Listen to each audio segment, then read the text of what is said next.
ஓம் சாந்தி. என்னோட இனிமையான பரிவாரத்துக்கு வணக்கம். இன்றைக்கி நம்ம அப்பா முக்கியமாக சொல்ல போகிறது என்னென்னா, இந்த கர்மேந்திரியங்களை நம்மளோட வசத்தில் வச்சுக்கணும் அப்படின்னா என்ன பண்ணணும், அதை பற்றி அப்பா சொல்கிறதுக்கு முன்னாடி பிராமணர்கள் சீரீஸில் அப்பா என்ன சொல்லியிருக்காருன்னு நம்ம ஃபஸ்ட்டு கேட்போம்.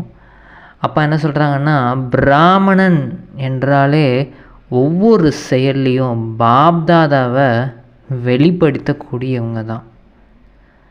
பிராமண ஆத்மானாலே ஒவ்வொரு செயலும் பாப்தாதாவை வெளிப்படுத்தக்கூடியவர்கள். அப்பா என்ன சொல்கிறாங்கன்னா, செயல் என்ற ஒரு இந்த பேனா மூலமாக ஒவ்வொரு ஆத்மாவோட உள்ளத்துலேயும் புத்தியிலையும் என்ன பண்ணுறீங்க, நீங்கள் பாபாவோட சித்திரம் இல்லைன்னா சொரூபத்தை வரையக்கூடிய ஆன்மீக ஓவியாளர்களாக இருக்கீங்க. அப்படி ஆகிட்டீங்க தானே அப்படின்னு அப்பா கேட்குறாங்க. செயல் என்ற இந்த பேனா மூலம் நம்மளோட உள்ளத்தில் புத்தியில் பாபாவோட சித்திரத்தை இல்லைன்னா சொரூபத்தை நம்ம வரையக்கூடிய ஓவியர்கள் வரைஞ்சிக்கிட்டே இருக்கோம், அந்த உருவாக்கிக்கிட்டே இருக்கோம். அப்பாவை மனசில் அந்த புத்தி மூலமாக அவரை உருவாக்குறோம். பரந்தாமத்தில் இப்படி ஜோதியாக இருக்கார் அப்படின்னு உருவாக்குறோம், அந்த ஓவியமாக வரைகிறோம். அதுக்கு அப்பா சொல்கிறாங்க, ஒவ்வொரு குழந்தையும் உங்களோட செயல்கள் என்ற கண்ணாடி மூலம் பாபாவை நீங்கள் வெளிப்படுத்தணும் தானே. உங்களோட செயல் மூலம்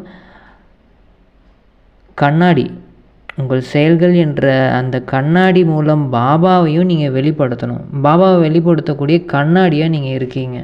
அதாவது ஒவ்வொரு அடியிலையும் தந்தையை பின்பற்றுபவர்களாக ஆகி பாப் சமான், அதாவது அவ்யக்த ஃபரிஸ்தா ஆகி கர்மயோகிக்கான நடிப்பை நடிக்க வேண்டும்.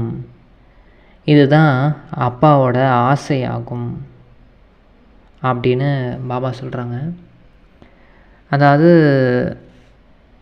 ஒவ்வொரு அடியிலையும் தந்தையை நம்ம பின்பற்றணும். அதாவது பாப் சமான் அவ்யக்த ஃபரிஸ்தா ஆகி ஃபரிஸ்தாவா இந்த ஏஞ்சல் ஸ்டேஜ்லேயே இருக்கணும். அப்படியே இருந்தாலும் கர்ம யோகியாக நம்ம எல்லா கர்மங்களையும் செஞ்சுக்கிட்டு இருக்கணும். இந்த மாதிரி ஒரு நடிப்பு, ஏன்னா இது ஒரு ட்ராமா தானே, நம்ம ட்ராமாவில் இருக்கோம். இந்த நடிப்பை நம்ம நடிக்கணும், ஃபரிஸ்தாவாக இருந்து நம்ம நடிக்கணும். ஏன்னா இதுதான் அப்பாவோட ஆசையாக இருக்குது அப்படின்னு அப்பா சொல்கிறாங்க. அப்பா என்ன சொல்கிறாங்கன்னா, உடனடி தானம் மகா புண்ணியம். இந்த சமஸ்காரத்தை பிரம்மா பாபா ஆரம்பித்து வச்சார். ஆரம்பத்திலிருந்தே சாகர ரூபத்தில் இது எல்லாத்தையும் செஞ்சார். உடனடியாக தானம் பண்ணார். நல்ல விஷயம் ஏதாவது ஒன்று ஆரம்பிக்கணும்னா உடனடியாக அவர் பண்ணார். சரி செய்யலாம், அதுக்கப்புறம் பார்க்கலாம், யோசிக்கலாம், இதுக்கான திட்டத்தை உருவாக்கலாம் அப்படின்னெல்லாம் சமஸ்காரங்களில் அவர் அந்த மாதிரிலாம் இல்லவே இல்லை. இது எல்லாருமே சாகாரத்துலேயும் நீங்கள் பார்த்துருக்கீங்க தானே அப்படின்னு கேட்குறாரு பாபா.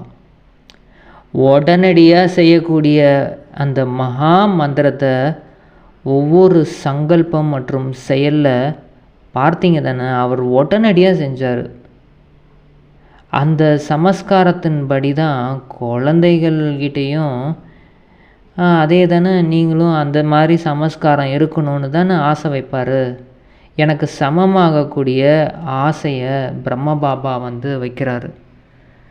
நீங்களும் உடனடியாக அந்த நல்ல விஷயங்களை பண்ணணும். உடனடியாக அந்த மகா, அதாவது தானம் பண்ணிடணும், உடனடி தானம்.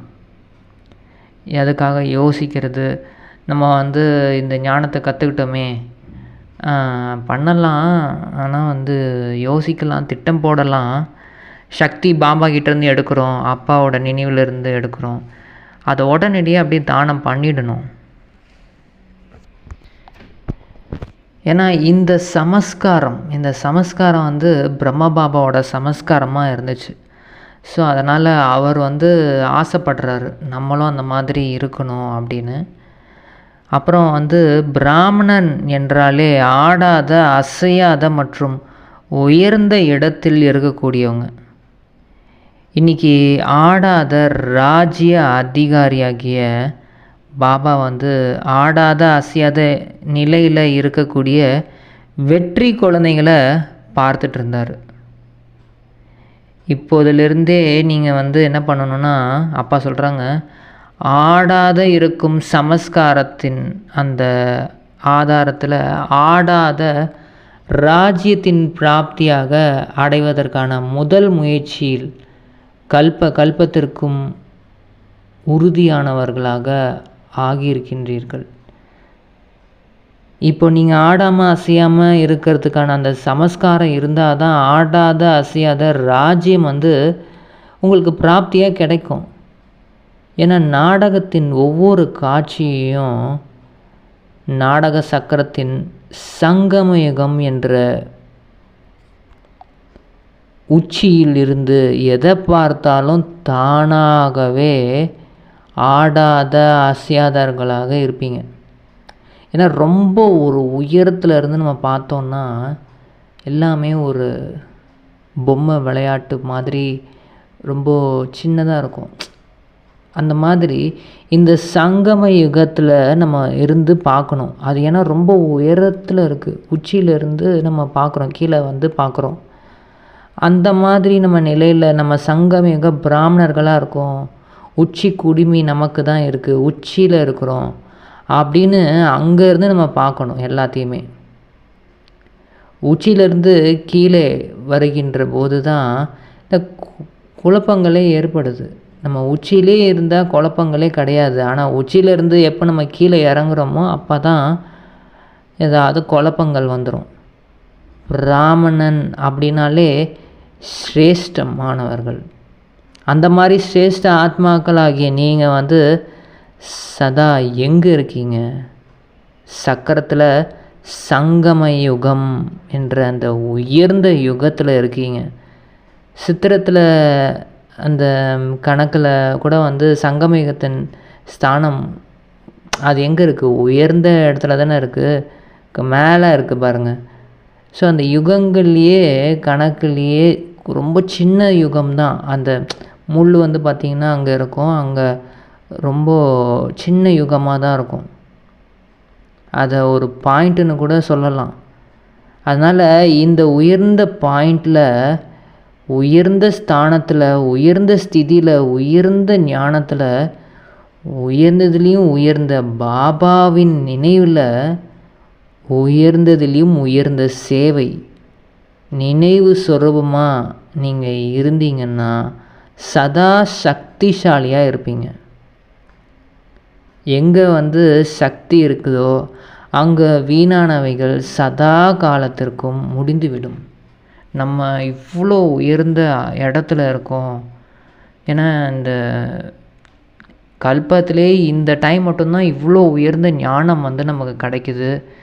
இந்த சிருஷ்டியை பற்றி, பாபாவை பற்றி, நம்மளை பற்றி, நம்ம இவ்வளோ பிறவி எடுத்திருக்கோம், எல்லா அந்த ஞானம், இந்த நினைவு, இறைவனே நம்ம நினைவு பண்ணி அவர் கூடவே வாழ்கிறது, அவர் கூட சேர்ந்து சேவை செய்கிறது, இது எல்லாமே ரொம்ப உயர்ந்த அந்த டைம். இந்த டைம் தான் அது.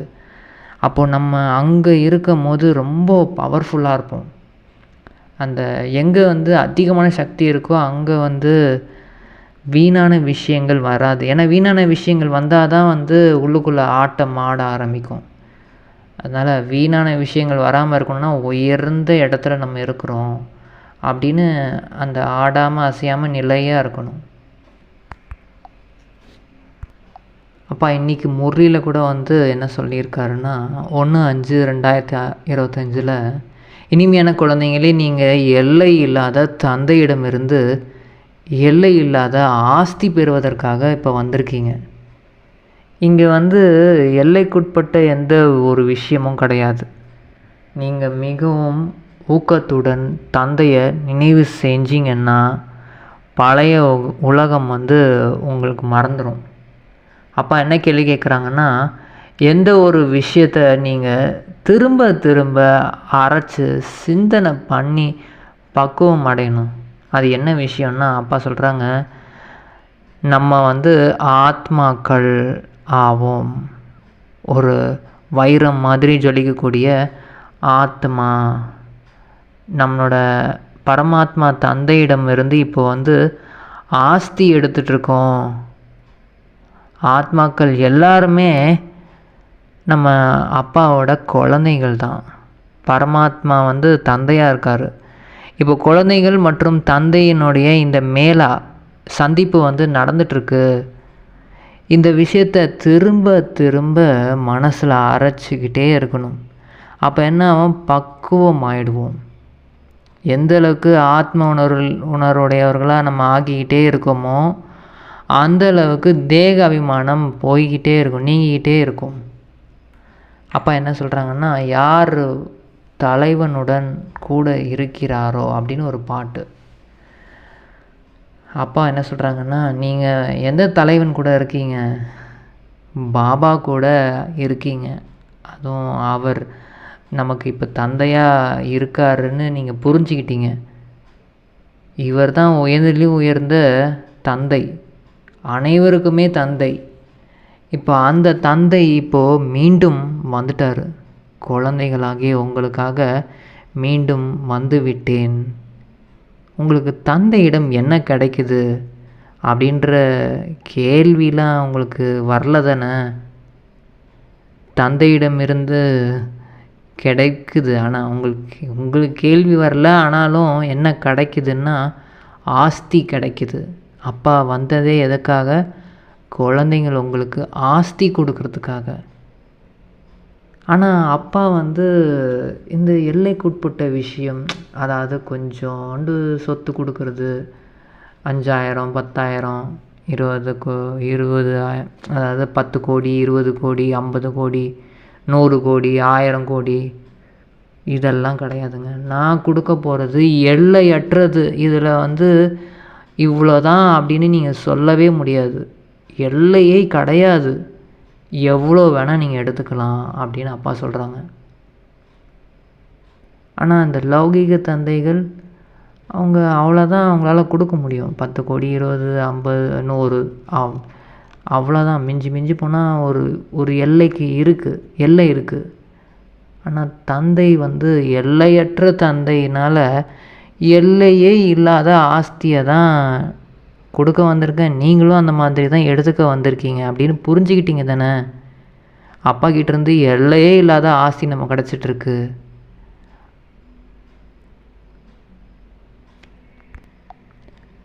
ஆனால் இங்கே இருக்கிறவங்க வந்து இந்த எல்லைக்குட்பட்ட விஷயங்கள், எங்களுக்கு முக்தி கிடைச்சா போதும், நிம்மதி கிடைக்கணும் அப்படி இப்படின்னு சொல்கிறாங்க. ஆனால் வந்து அப்பா வந்து எல்லையே இல்லாத ஆஸ்தி, முழு உலகமும் உங்களுக்கு ஆஸ்தியாக கொடுக்கறதுக்காக வந்திருக்கேன். குழந்தைங்க நீங்களும் என்ன சொல்கிறீங்க? ஆமாம் பாபா, நாங்கள் கல்பமாக நாங்கள் வந்து அப்பா உங்ககிட்ட இருந்து ஆஸ்தி எடுத்துக்கிறோம், அதுவும் சொர்க்கத்தோட ஆஸ்தி. ஆனால் அதுக்கப்புறம் என்ன பண்ணுது, இந்த மாயா என்ற பூனை வந்து பறிச்சிடுது. இந்த துவாபரயுகத்தில் வந்து நீங்கள் கொடுத்த ஆஸ்தி எல்லாத்தையும் கொஞ்சம் கொஞ்சமாக பறிக்க ஆரம்பிச்சிடுது. அதனால தான் இதை வந்து என்ன சொல்லப்படுது, வெற்றி தோல்விக்கான ஒரு விளையாட்டு. திரும்பவும் அப்பா நீங்கள் தோற்று போனாலும் திரும்பவும் வந்து உங்களுக்கு கொடுத்துருவேன், திரும்பவும் தோற்று போவீங்க.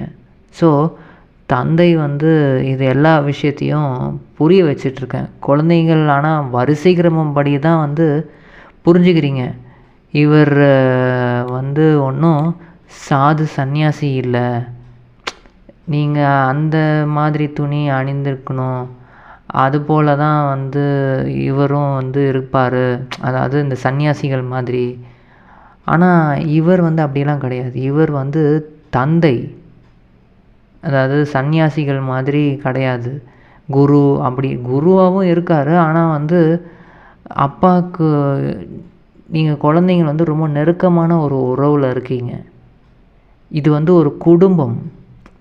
இங்கே வந்து குரு சிஷ்யன் அப்படிலாம் நான் வந்து பார்க்குறது கிடையாது. இங்கே வந்து எல்லாருமே ஒரு ஃபேமிலி. இங்கே இருக்கவங்க எல்லாருமே உங்களோட சகோதரர்கள். நம்ம இங்கே வந்ததே எதற்காக? நம்ம அப்பா கிட்டேருந்து ஆஸ்தி எடுக்கிறதுக்காக. இதை வந்து வேறு யாரும்லாம் வந்து சொல்ல முடியாது. ஆத்மாக்களாக இருக்கும் போது நீங்கள் எல்லாருமே என்னோடய குழந்தைகள். ஆனால் பிரஜாபிதா பிரம்மாவுடையவராக ஆகும்போது நீங்கள் வந்து என்னோடய பேரம்பேத்திகளாக இருக்கீங்க. அவர் வந்து எனக்கு குழந்தையாக இருக்கும்போது நீங்கள் வந்து எனக்கு பேரன்கள் பேத்திகளாக இருக்கீங்க.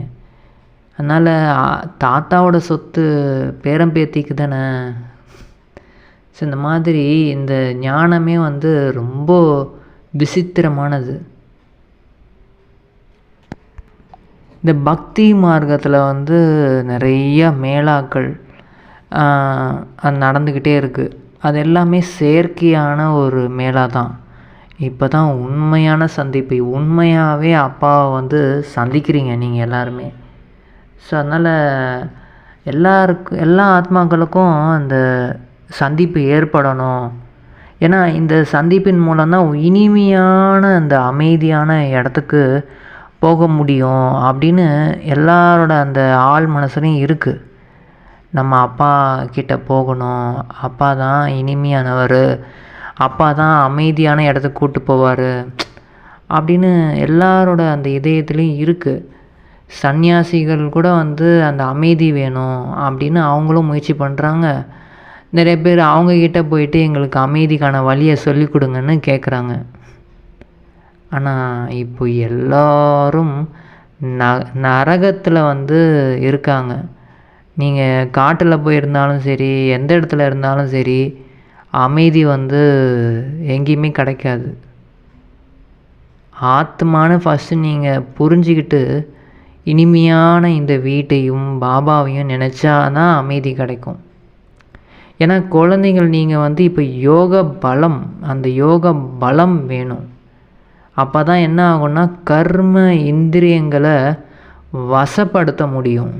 இந்த யோகாவே அமைதியாக அப்பாவோட அந்த வீட்டில் இருந்து அப்பாவை நினச்சிக்கிட்டே இருக்கிறது எதுக்காகனா கர்மேந்திரியங்களை கட்டுப்படுத்துறதுக்காக தான். அவங்களுக்கு எல்லாருக்கும் தெரியுது கர்மேந்திரியங்களை கட்டுப்படுத்துறதுக்கு அவங்க வந்து ஹடயோகம்லாம் பண்ணி கை காலெல்லாம் வந்து வளைச்சி என்னென்னமோ பண்ணி அவங்க வந்து மனசை கட்டுப்படுத்தணும்னு முயற்சி பண்ணுறாங்க. ஆனால் அப்பா சொல்கிறது என்னென்னா கர்ம இந்திரியங்களை உங்களோட வசத்தில் வச்சுக்கணும் அப்படின்னா ஃபஸ்ட்டு நீங்கள் வந்து இந்த கர்ம எந்திரங்களுக்கு எஜமானன், அதாவது மாஸ்டர். நீங்கள் தான் வந்து ஆத்மா, உயிர் இருந்தால் தான் இந்த உடல் இயங்கும். நம்ம தான் அந்த உயிர் இந்த உடலுக்கு எஜமானனாக இருக்கோன்னு ஃபஸ்ட்டு அந்த உணர்வுக்கு வரணும். அதுக்கப்புறமேட்டு அப்பாவை நினைக்கும் போது தான் அந்த பலம் வந்து கிடைக்குது ஆத்மாவுக்கு. ஏன்னா அந்த பலம் இல்லாததுனால ஆத்மாவுக்கு பலமே இல்லை. அதனால் என்ன நடக்குதுன்னா இந்த கர்மேந்திரியங்கள் எல்லாம் ஆத்மா ராஜா சொல்கிறத கேட்குறதே கிடையாது. ஆத்மா வந்து ஒரு தூக்க நிலையில் இருக்கிற மாதிரி இருக்கார்.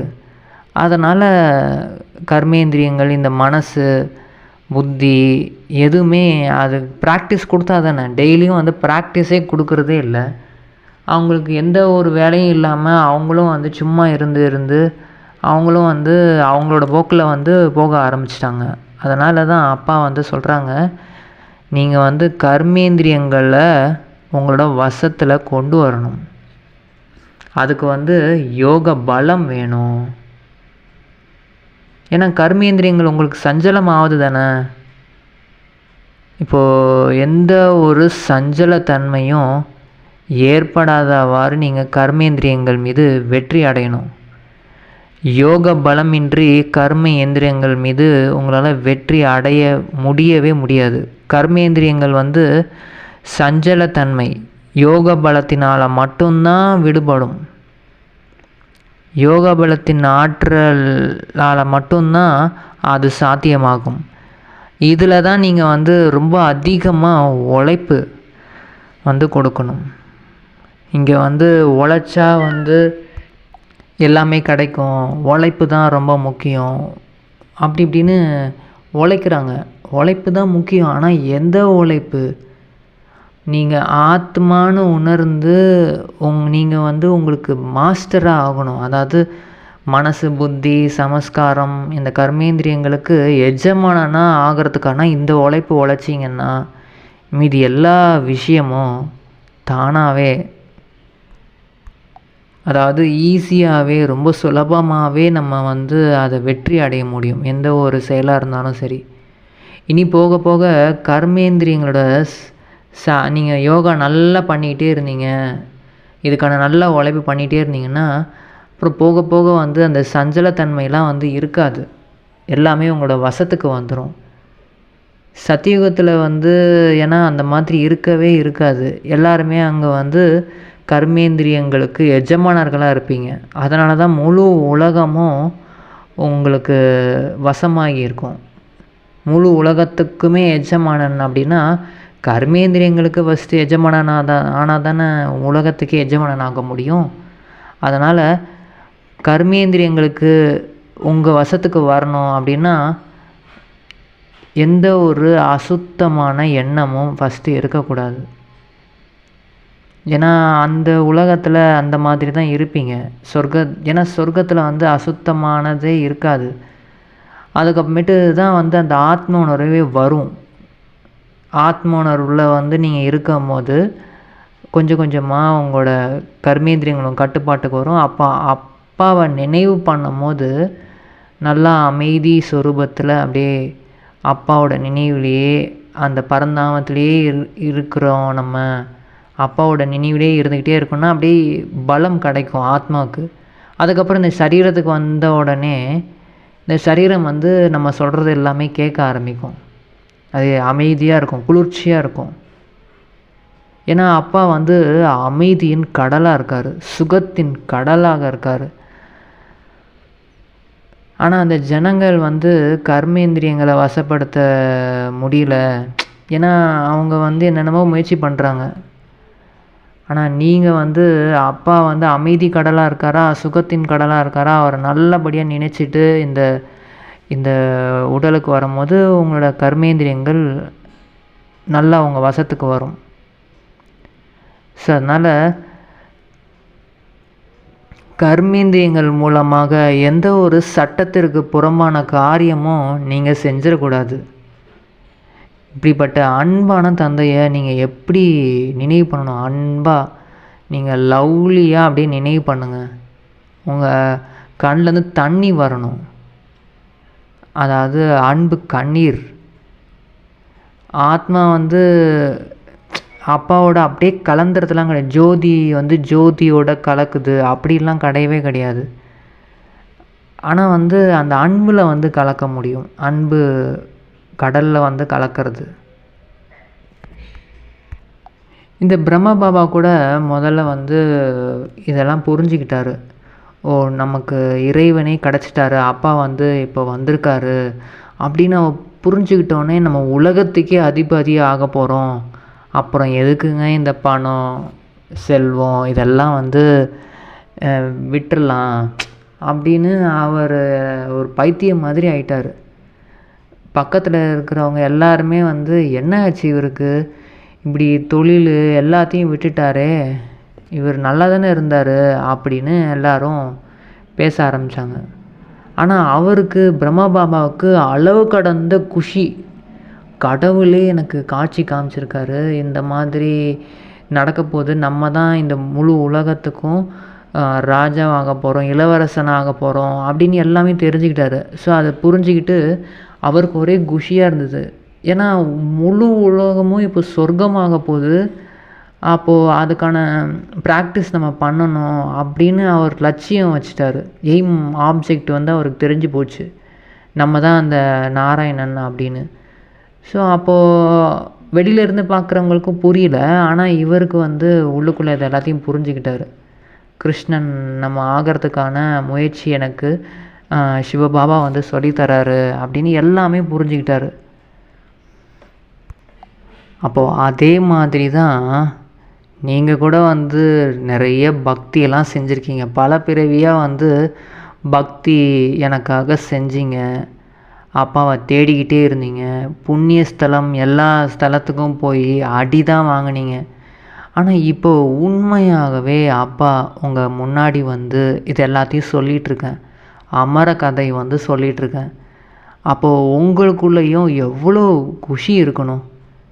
நம்மளோட அந்த பாரங்கள் கவலைகள் எல்லாத்தையும் நீக்கிறதுக்காக உண்மையாக இறைவன் நம்ம அப்பாவே வந்துட்டார். அப்போ நம்மளும் எவ்வளோ பாக்கியசாலி. அப்பா என்ன சொல்கிறாங்கன்னா, குழந்தைங்களே இப்போ நீங்கள் வந்து ரொம்ப ரொம்ப சிறந்தவர்களாக ஆகுவதற்கு ஒரு எளிய வழியை வந்து சொல்லிகிட்ருக்கேன். ஒன்று வந்து கர்ம எந்திரங்களை உங்களோட வசத்தில் வச்சுக்கோங்க. ரெண்டாவது வந்து தெய்வீக குணங்களை நடைமுறையில் கொண்டு வாங்க, தாரணை செய்யுங்க. யாராவது கோவப்பட்டு பேசினாங்க அப்படின்னா நீங்கள் வந்து அதை கேட்காதீங்க. ஒரு காதில் கேட்டு இன்னொரு காதில் அப்படியே வெளியேற்றிடுங்க. அந்த விருப்பமே இருக்கக்கூடாது. தீய விஷயங்களை கேட்கவே கேட்காதீங்க, பார்க்காதீங்க. உங்கள் கணவர் இல்லை மனைவி வந்து யாராவது கோவப்பட்டால் கூட வந்து அடிக்கிறாங்க அப்படின்னா கூட நீங்கள் வந்து என்ன செய்யணுன்னா, அவர் கோவப்படட்டும் பரவாயில்ல, ஆனால் நீங்கள் வந்து சிரிச்சுக்கிட்டு ஜாலியாக வந்து இருங்க. அதாவது மனசில் வந்து அப்பாவோட நினைவில் இருங்க. ஏன்னா நிறைய யுக்திகளையும் ஃபாலோ பண்ணுங்கள். யுக்திகள் வந்து நிறைய இருக்குது. அதனால் இந்த காமம் கோபம் உடையவர்களாக இருந்தீங்க நீங்களும். இப்போது வந்து உங்களுக்கு அந்த மாதிரி நடக்கும் போது இப்போ நீங்கள் வந்து அந்த கணக்குகளை முடிக்கணும். நிறைய அபலைகள் வந்து முறையிடுறாங்க, எங்களை வந்து காப்பாற்றுங்க, நாங்கள் வந்து தூய்மையாக இருக்கணும், நாங்கள் வந்து எப்படியாவது அமைதியாக இருக்கணும், அன்பாக இருக்கணும் அப்படின்னு முறையிடுறாங்க அப்பா கிட்ட. ஆனால் அப்பா சொல்கிறாரு, ஒரு திரௌபதி மட்டும் கிடையாது, நீங்கள் எல்லாருமே திரௌபதிகள் தான். அதனால் உங்கள் எல்லாரையும் மானபங்கம் பண்ணாமல் காப்பாற்றுவதற்காக தான் அப்பா வந்திருக்கேன். ஏன்னா இந்த மரண உலகத்தில் உங்களோட கடைசி பிறவி இது. இந்த டைமில் வந்து சில கணக்கு வழக்குகளை முடிச்சுட்டு தான் நம்ம வந்து போகணும். ஆனால் நீங்கள் வந்து யுக்தியை வந்து கொஞ்சம் ஃபாலோ பண்ணுங்கள், யுக்தியாக நடந்துக்கோங்க. என்னானாலும் சரி நீங்கள் வந்து தூய்மையாக இருங்க, அதுதான் ரொம்ப ரொம்ப முக்கியம். மேலும் அப்பாவை நல்லபடியாக நினச்சி இந்த உடம்பை வந்து உங்கள் கண்ட்ரோலுக்கு கொண்டு வாங்க. என்ன ஆனாலும் சரி நீங்கள் வந்து அதுக்கு ராஜ்யம் பண்ணணும். இன்னொன்று வந்து சுய தரிசன சக்கரத்தையும் சுற்றுங்க. அதுவும் வந்து பார்த்திங்கன்னா உங்களோட கர்மேந்திரியங்கள், மனசு, புத்தி, சமஸ்காரம் இதை வந்து உங்களோட கட்டுப்பாட்டுக்குள்ளே வந்துடும். வரதானம் அப்போ என்ன சொல்கிறாங்கன்னா, நிறைய முரளிகளை நீங்கள் கேட்குறீங்க. இப்போது அப்படி ஒரு முரளிதராக நீங்களும் ஆகணும். அதாவது மாயா வந்து சதா காலத்திற்கும் சமர்ப்பணம் ஆகிடணும். முரளி என்ற அந்த ரகசியத்தின், அதாவது இசை கருவியை வந்து சதா வாசிச்சுக்கிட்டே இருங்க. அதாவது சதா காலத்திற்கும் அதை பற்றி சிந்தனை பண்ணுங்க. அப்போ வந்து மாயா வந்து சமர்ப்பணம் ஆகிடும். மாயா என்பது காரணம் என்ற முக்கிய ரூபத்தில் வருது. எப்போ வந்து முரளி மூலமாக காரணத்துக்கு நிவாரணம் கிடைக்குதோ அப்போது வந்து சதா காலத்துக்கும் மாயா வந்து முடிவடையுது, காரணம் வந்து முடிவுக்கு வருது. அப்படின்னாலே மாயாவும் முடிவுக்கு வருவதாகும். ஸ்லோகன் அப்போ என்ன சொல்கிறாங்கன்னா, அனுபவத்தின் சொரூபமாக நீங்கள் ஆகணும், நல்லா அனுபவ மூர்த்திகளாக ஆகணும். அப்போது தான் முகத்தின் மூலம் அதிர்ஷ்டம் நிறைந்த விதியின் ஜொலிப்பு வந்து தென்படும். நீங்கள் அனுபவம் பண்ணணும். அதாவது சுகம் அப்படின்னா ஆத்மாவே சுகம் அப்படின்னா அந்த அந்த அதீந்திரிய சுகத்தை அனுபவம் பண்ணணும். அப்போ வந்து உடம்பு ஃபுல்லாக அந்த எனர்ஜி பரவும், முகத்துலேயும் தெரியும். அவ்யக்த இஷாராவில் என்ன சொல்கிறாருன்னா, ஆன்மீக ராயல்ட்டி மற்றும் பியூரிட்டி என்ற பர்சனாலிட்டியை தாரணை செய்யுங்க. இந்த சங்கமிக பிராமண வாழ்க்கையோட சிறப்புத்தன்மையே பவித்திரம், அதாவது தூய்மையாகும்.